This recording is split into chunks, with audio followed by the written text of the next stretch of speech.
আসসালামু আলাইকুম সবাইকে। থাম্বনেল দেখে তো সবাই বুঝে গেছেন আজকে কি নিয়ে আলোচনা করব। তো বিষয়টা হচ্ছিল গিয়ে আমরা দুর্বল ব্যাংকের গ্রাহক যারা আছি আমাদের করণীয় কি?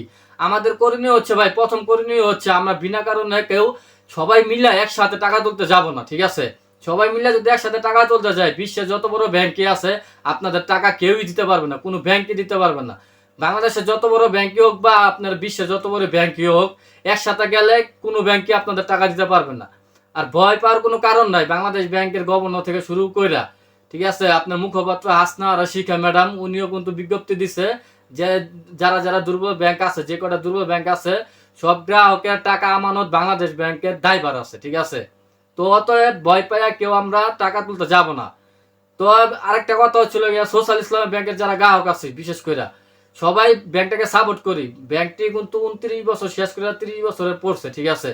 এত বছর কিন্তু ভাই কোন সময় আপনার এরকম কোন দুর্ঘটনা ঘটে নাই কা কোনো সময় কোনো গ্রাহক যায় যে টাকা নিয়ে আসতে পারে না এমন ঘটনা কোনো সময় হয় নাই। তো সরকার পতন হওয়ার কারণে কিছু অনিয়মের জন্য ব্যাংকটা কিন্তু একটু দুর্বল হয়ে গেছে। আমি কিন্তু ভাই ব্যাংকের কোনো দালালি করতেছি না। ঠিক আছে? আমি সাধারণ গ্রাহক, সোশ্যাল ইসলামী ব্যাংকের সাধারণ গ্রাহক। আমি প্রবাসে থাকি, প্রবাস থেকে আপনাদের আর কি একটা মেসেজ করতেছি। একটা কমেন্ট দেখলাম যে টঙ্গী বাজারের ওদিকে টঙ্গী ব্রাঞ্চের ওদিকে আর কি প্রতিদিন 10,000 করে টাকা উঠাইতে পারতেছে সোশ্যাল ইসলামী ব্যাংক থেকে। ঠিক আছে? তো উনি 5 দিনে 50,000 টাকা উঠাইছে। তো কি দরকার বিনা প্রয়োজনে টাকা তুললে আরেক ব্যাংকে টাকা রাখবেন, তারপরে দেখা গেছে ওই ব্যাংক যে দুর্বল হইব না এমন কোনো আছে গ্যারান্টি আছে? কোনো গ্যারান্টি নাই। তাই যারা সোশ্যাল ইসলামী ব্যাংকের গ্রাহক আছি বা যারা দুর্বল ব্যাংকের গ্রাহক আছি সবাই ব্যাংকগুলোকে সাপোর্ট করি, সাপোর্ট করে আবার আগের মতো করে তুলি। ঠিক আছে?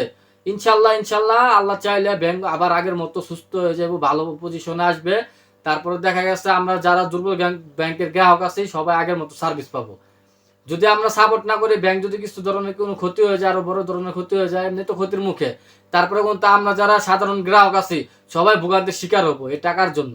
ঠিক আছে? তাই ব্যাংকগুলোকে সাপোর্ট করি। তো আজকে বাংলাদেশ ব্যাংক থেকে একটা নিউজ বেরিয়েছে তারল্য সংকট থাকা ব্যাংকগুলো সহায়তা দিতে বিকল্প উদ্যোগ নিচ্ছে বাংলাদেশ ব্যাংক। এই জন্য 3 বছর পর আবারও চালু হলো বাংলাদেশ ব্যাংক বিল। এর মাধ্যমে বাজার থেকে অতিরিক্ত তারল্য উঠিয়ে নিতে চায় কেন্দ্রীয় ব্যাংক, যা দেওয়া হবে দুর্বল ব্যাংকগুলোকে। এটি সফল হলে মূল্যস্ফীতি নিয়ন্ত্রণ এবং ব্যাংকগুলোর কি এবং ব্যাংকগুলোর তারল্য সংকটের সমাধান সহজ হবে মনে করেন বড় বড় কর্মকর্তারা বিশ্লেষণ। ঠিক আছে? আমরা সবাই বিনা প্রয়োজনে ব্যাংকে যাব না টাকা তুলতে।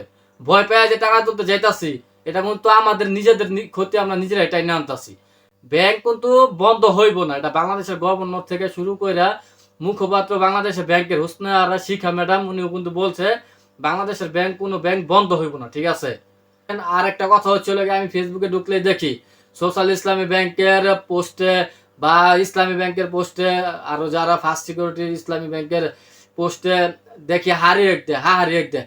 যারা ভাই হারিয়ে দেয় ওরা ভাই হইলো গিয়ে ওদের 1 টাকাও নয় ব্যাংকে। ঠিক আছে? ওরা চায় যে ব্যাংকগুলোকে আরো ক্ষতি মুখে আনুক। ঠিক আছে? তো আমরা সবাই ভয় পেয়ে যে টাকা তুলতে যাব এরকম করবো না। ঠিক আছে? যাদের প্রয়োজন আছে তারা যাব, যাদের প্রয়োজন নাই তারা টাকা তুলতে যাব না। ঠিক আছে? আর আস্তে আস্তে দেখবেন ব্যাংকগুলো ইনশাল্লাহ আবার দাঁড়িয়ে যাবে আগের মতো। বাংলাদেশ ব্যাংক থেকে যথেষ্ট পরিমাণ সাপোর্ট করতেছে, ইনশাল্লাহ সামনে আরো সাপোর্ট করবে। ঠিক আছে? তো সবাই আস্থা রাখেন ব্যাংকের উপরে আর আল্লাহর উপরে ভরসা রাখেন। ইনশাল্লাহ আমাদের যাদের কষ্টের টাকা আছে আল্লাহ তাআলা এই টাকাগুলো বিফলে ফেলবে না। ইনশাল্লাহ আল্লাহ তাআলা হেফাজতে রাখবে। ঠিক আছে? আল্লাহর উপরে সবাই ভরসা রাখে, ইনশাল্লাহ আল্লাহ যা করে ভালোর জন্যই করে। তো আজকে এ পর্যন্তই, ভালো থাকবেন আর ব্যাংকগুলোকে সাপোর্ট করবেন এটাই প্রত্যাশা রেখে আপনাদের কাছে থেকে বিদায় নিলাম। আল্লাহ হাফেজ।